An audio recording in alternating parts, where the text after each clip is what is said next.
Teniendo ya la información de lo que es el estado de esfuerzos cortantes, lo que es el círculo de Moore, ahora sí ya nos vamos a adentrar más hacia lo que es la parte de geotecnia y mecánica de suelos sobre este tema. Y en este video hablaremos sobre cómo obtener estos parámetros de resistencia del suelo, que es la cohesión y la fricción, a partir de una prueba que se llama de compresión triaxial y una versión que es de compresión simple. Arrancamos otra vez con este modelo, en el cual del lado izquierdo tenemos un estado de esfuerzos en todas direcciones, que está confinado a un elemento diferencial, pero del lado derecho lo reducimos a un elemento plano, sometido a un estado de esfuerzos ortogonal. Partiendo de esto, tendríamos, si el elemento fuera en un estado de esfuerzos principal, recordar que en el anterior video se especificó que un estado de esfuerzos se llama principal cuando de forma externa solamente están actuando esfuerzos normales, ya sean de tensión o compresión.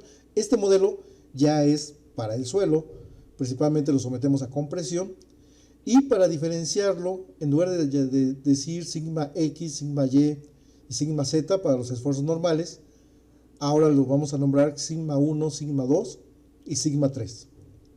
Pero si hablamos este modelo para el suelo, sigma 2 y sigma 3 son iguales, son esfuerzos de confinamiento. Entonces, lo que vamos a establecer es que solamente vamos a tener sigma 1 y sigma 3 como esfuerzos en un elemento plano. Ahora, si lo queremos ya hablar en cuanto al suelo, sigma 1 va a ser el esfuerzo efectivo en un elemento diferencial estando en el interior del suelo. Sigma 1 sería el esfuerzo efectivo y sigma 3 igual al sigma 2 es el confinamiento lateral que tiene el suelo. El suelo está confinado. ¿Por quién? Por él mismo. Bueno, entonces eso es, de ahí van a salir los parámetros de resistencia del suelo. Eso es lo que ocurre. Claro, cuando colocamos una cimentación, vamos a incrementar este esfuerzo efectivo. Entonces se genera un incremento de esfuerzo que transmitirá la cimentación, o por medio de la cimentación, se transmite al elemento de apoyo, que en este caso es el suelo. Puede ser suelo en estado natural, puede ser un material mejorado, un material compactado. Y el confinamiento vamos a considerar que no cambia, es decir, es constante durante todo este proceso en el cual el suelo va a tratar de resistir los esfuerzos que le transmitimos. Y todo esto lo que tenemos que hacer en el laboratorio es hacer la simulación de ello. Por ejemplo, aquí tenemos una cámara hermética en la cual tengo una muestra de suelo que puede haber sido labrada de una muestra inalterada, ya sea obtenida por el procedimiento de poza a cielo abierto o obtenida por el procedimiento del hincado del tubo de pared delgada, conocido como tubo Shelby, o también se pueden hacer a base de núcleos de roca. Pero ahorita nos vamos a enfocar en el suelo. Entonces lo que tengo que hacer en el laboratorio es que esa probeta, es una probeta cilíndrica, falle cortante. Para que falle cortante, su relación de aspecto tiene que ser la siguiente. La altura de la probeta debe de ser 2 veces el diámetro de dicha probeta. Por ejemplo, si la probeta la hiciéramos más pequeña, o sea, con una altura menor a 2 veces su diámetro, ¿qué va a pasar? Cuando se comprima, no va a fallar por esfuerzo cortante, va a fallar por aplastamiento. Caso contrario, una probeta muy esbelta, altura de la probeta mayor a 2 veces el diámetro. Cuando yo la comprima, antes de fallar por esfuerzo cortante, se va a empezar a pandear, a doblar. Y entonces funcionaría como si fuera una columna. Y su falla es por flexocompresión, no por esfuerzo cortante exclusivamente. Claro que hay cortante en una columna, pero no exclusivamente fallaría por puro esfuerzo cortante. Para que esto ocurra, la relación de aspecto es que la altura tiene que ser igual a 2 veces el diámetro. Ahora, lo que habíamos dicho que debe de estar confinado. ¿Cómo le voy a generar este confinamiento? Sumergiéndola en agua. Por medio de una presión neumática, transmito presión al agua y como el agua es un elemento incompresible, transmitirá esta presión en todas direcciones. Si esta probeta está sumergida en agua y le metemos presión al agua, bueno, entonces estará completamente confinada. Claro, si pongo el suelo tal cual, pues se va a alterar. El agua va a entrar en el interior de la estructura del suelo. Para que esto no ocurra, tengo que protegerla por medio ¿de qué? De una membrana. Membrana que debe tener dos cualidades. Ser suficientemente flexible para que no le aporte resistencia. Si la membrana es demasiado dura, le va a otorgar resistencia al suelo y lo que obtengamos no va a ser los parámetros reales. La membrana ayudó a resistir más esfuerzo cortante. No, tiene que ser flexible, pero la otra condición, impermeable. No permitir que el agua se introduzca en la probeta. Entonces, esas condiciones se deben de cumplir. Por medio del pistón, yo voy a generar e ir incrementando sigma 1. Y sigma 3, que me lo está dando el agua, es el esfuerzo confinante. Y con eso yo voy a mantener el esfuerzo confinante y gradualmente voy a comprimir al suelo. Durante todo este proceso tengo que ir recabando información. ¿Cuánto esfuerzo le estoy transmitiendo a la probeta hasta llevar a la falla? ¿Y cómo se va deformando la probeta durante todo este proceso? Para ello, obviamente hay diferentes equipos de laboratorio. Aquí en esta imagen les presento una cámara triaxial instrumentada, pero también puede ser una más sencilla, no hay ningún problema, ¿sí? Lo que han tratado este tipo de equipos es optimizar los tiempos de laboratorio, tener un mejor control de las lecturas y poder tener mayor control, por ejemplo, de flujo de agua, medición de presiones de poro, velocidad de aplicación de la carga, hacer pruebas, por ejemplo, de carga y descarga, pruebas cíclicas. Hay muchas variantes de la prueba triaxial. La que más se emplea es la prueba triaxial rápida, también conocida como prueba triaxial no consolidada, no drenada. Pero también podemos permitir, antes de llevar al suelo a su máxima resistencia al esfuerzo cortante, permitir su consolidación, meterle presión, dejar las válvulas abiertas y permitir que se consolide. Ya que esté consolidado, cerramos válvulas y entonces ahora sí lo llevamos a la falla. Consolidada, no drenada. Tiene su finalidad para que necesitamos esos parámetros. La otra, permito la consolidación de la probeta antes de cargarlo. Y después empiezo a cargar la probeta, pero sin cerrar válvulas. Esa prueba se llama consolidada drenada. La anterior, bueno, la primera es la prueba no consolidada, no drenada. Como simbología es dos U mayúsculas. La consolidada no drenada como símbolo CU. Y la consolidada y drenada CD. También se le conoce como prueba triaxial lenta. ¿Por qué lenta? Porque tengo que aplicar la carga lo suficientemente lento para que nunca se ejerza un incremento de presión de poro.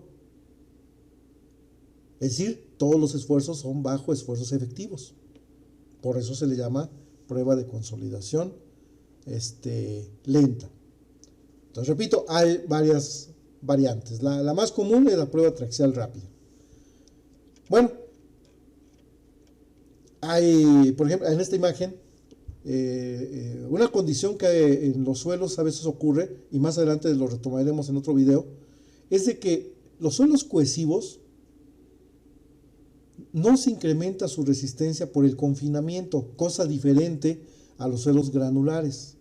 En los suelos granulares, mientras mayor es el confinamiento, mayor es el esfuerzo para llevarlo a la falla. Entonces se genera esto, que lo podemos ver aquí, que es una prueba de compresión simple, muy parecida a una prueba, por ejemplo, de los cilindros de concreto. Los cilindros de concreto así los ensayamos. Nada más se cabecean para que los esfuerzos sean perpendiculares, se les someta a carga hasta llevarlo a la falla, pero no hay confinamiento. Aquí podemos ver que esta prueba está hecha. En el extremo izquierdo, acá podemos ver diferentes variantes, ¿sí? Podemos ver que en una de ellas, vean que está dentro de la cámara, prueba traxial. En otra está dentro de un molde. Se puede realizar así. Esa se parecería más a una prueba de valor relativo de soporte, BRS o CBR, como la quieran conocer. Eso se conoce en vías terrestres. También podríamos tener un elemento compactado, sacarlo del molde, labrarlo para hacer nuestra probeta y ensayarla. Entonces, hay muchas variantes. Aprovechando estas imágenes, pueden ver ahí que tenemos un anillo de carga en la parte superior, que es con el que yo voy controlando cuánta carga le estoy aplicando a la probeta, y otro micrómetro que me permite determinar cómo se va deformando la probeta. Esos son los dos datos importantes que necesitamos para la prueba de laboratorio. El anillo de carga es un anillo calibrado. El fabricante nos da su curva de calibración o su constante de calibración. Es importante saber cuál es la máxima deformación que puede soportar este anillo o carga para no rebasarla. En caso que la rebasemos, pueden ocurrir dos cosas. Una es que simplemente se rebasa el rango elástico y ya quedó deformado el anillo, se echó a perder. Y lo otro que a veces es peligroso, que llegue a romperse, estallar, sobre todo en anillos de cargas muy altas, puede explotar este elemento. Entonces hay que tener cuidado con ello. Para las deformaciones, por ejemplo, aquí podemos ver un micrómetro mecánico. Tiene un vástago, se instala. Es importante ver cómo funciona nuestro equipo. Hay equipos en los cuales el vástago va saliendo conforme se va deformando la probeta. En otros es al revés. El vástago va entrando. Depende del fabricante, ¿ok? Y se lee como si fuera un reloj. Cada vuelta tiene una cierta dimensión. Puede ser 0.1 de milímetro, 1 milímetro. Entonces, es una manera de manejarlo. Sin embargo, actualmente están más en uso los transductores. En los transductores ya no se toma ninguna lectura, se manda directamente a una consola y por una señal eléctrica se va detectando la deformación, es decir, el operador ya no toma ninguna lectura. Eso mismo también ocurre con el anillo de carga, ¿sí? También tenemos celdas de carga, las cuales se pueden conectar a la probeta y con eso ir detectando cuánta carga vamos aplicando. A fin de cuentas, lo que se trata es de que tengamos el menor error en cuanto a la toma de lecturas. Y claro, este tipo de equipos instrumentados también nos dan paquetería que nos permite ir viendo cómo se va deformando la probeta en tiempo real, ¿sí? Por ejemplo, aquí tenemos dos gráficas. En una podemos ver hasta dónde se llega la resistencia y más o menos inferir una línea envolvente. Esto más adelante lo vamos a ver en otro video, cuando ya entremos a lo que es el cálculo de la prueba traxial, ¿sí? Ahí podemos ver el rango en el cual se alcanzó la resistencia para diferentes confinamientos de probeta. Y en esta otra imagen podemos ver lo que son los círculos de Mohr. Observen, todavía no me quiero adelantar, pero observen cómo se dibuja la mitad del círculo. O sea, nada más se usa un cuadrante de esfuerzo normal y tangencial. Repito, ahorita no quiero entrar muy a fondo, porque en el siguiente video, ahora sí ya vamos a ver cómo se generan estos círculos de Mohr y qué significa esa línea que está quedando tangente a ellos. Entonces, La finalidad importante es la interpretación de los resultados.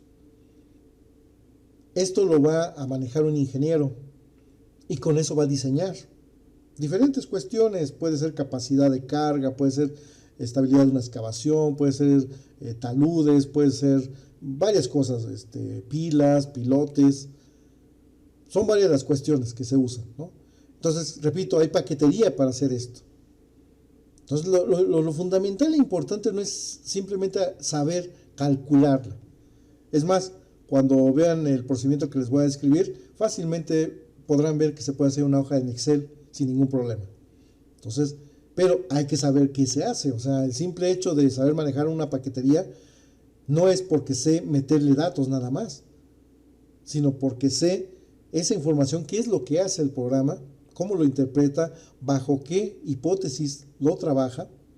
Y la otra, saber que en un momento dado tal vez la información que yo estoy vaciando en el programa no esté bien y obviamente los resultados no son lo que yo esperaba, pero eso solamente lo da si tengo la sensibilidad de saber más o menos qué puede ocurrir, ¿sí? Tener sentido común en estas cuestiones, no quedarse simplemente con la paquetería. Bueno, entonces este video fue para hablar en general de lo que es el trabajo en el laboratorio, y ahora sí, en el siguiente video vamos a ver ya enfocado al cálculo de la prueba triaxial y cómo se interpretan sus resultados.